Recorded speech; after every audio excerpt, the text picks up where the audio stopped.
চুয়াডাঙ্গায় এক ব্যতিক্রমী বাগান গড়ে তুলেছেন উদ্যোক্তা সজল আহমেদ। বিভিন্ন দেশ থেকে সংগ্রহ করা মাল্টা, কমলা ও নানা জাতের ফল গাছের দেশে চাষ উপযোগিতা যাচাই করছেন তিনি। পাশাপাশি নিয়েছেন ফল চাষ ও চারা তৈরির বাণিজ্যিক উদ্যোগ। বিস্তারিত জানাচ্ছেন শাইখ সিরাজ। চুয়াডাঙ্গার জীবননগর উপজেলার মানিকপুর গ্রামে সজল আহমেদের বাগানে গাছ ভর্তি কমলা আর মাল্টা দেখে মনে হয় যেন বিদেশের কোনো ফলের বাগান। এসব ফল আমাদের দেশের জলবায়ুতে কতটা উৎপাদনযোগ্য সেই গবেষণাই করছেন তিনি এখানে। আমার কাছে মাল্টা কমলা টোটালে এখন 197টা জাত, আমরা এগুলো পরীক্ষিত জাত, এগুলো আমরা রেজাল্ট পেয়েছি স্যার। আর এখনো ট্রায়ালে আছে স্যার, প্রায় আর আমি 100 ভ্যারাইটি স্যার, মানে আমার গবেষণা মতন করে স্যার আমি একটা বাগান করেছি। আমি প্রতিটা জাত মানে বিভিন্ন দেশ থেকে সংগ্রহ করে 20টা করে জাত আমি ট্রায়াল দিয়েছি, একটা একটা করে লাইন করেছি স্যার।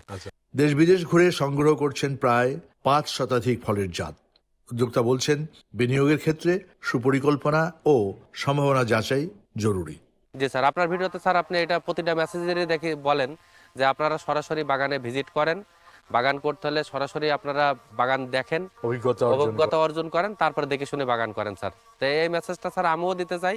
বাংলাদেশে ফল চাষে গবেষণা, সংরক্ষণ আর বাজার ব্যবস্থাপনায় এখনও ঘাটতি রয়েছে।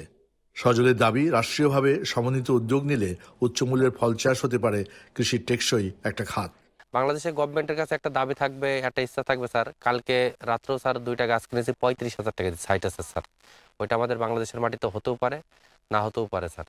তা হচ্ছে আমাদের গবেষণার থেকে আমরা আজ পর্যন্ত কোনো একটা ভালো একটা ভ্যারাইটি পাইনি, সাইট আছে যে আমরা এটা নিয়ে কাজ করব স্যার। পরিকল্পনা আর গবেষণার মাধ্যমে সজলের মতো উদ্যোক্তারাই দেখাচ্ছেন আমদানির উপর নির্ভরতা কমিয়ে দেশেই সম্ভব উন্নত ফল চাষ।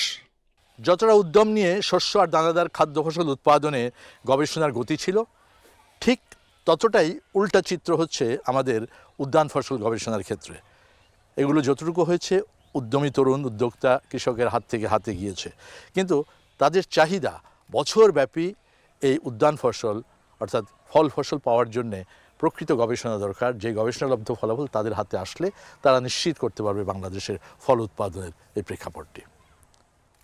চুয়াডাঙ্গার জীবননগর থেকে শাইখ সিরাজ, চ্যানেল আই।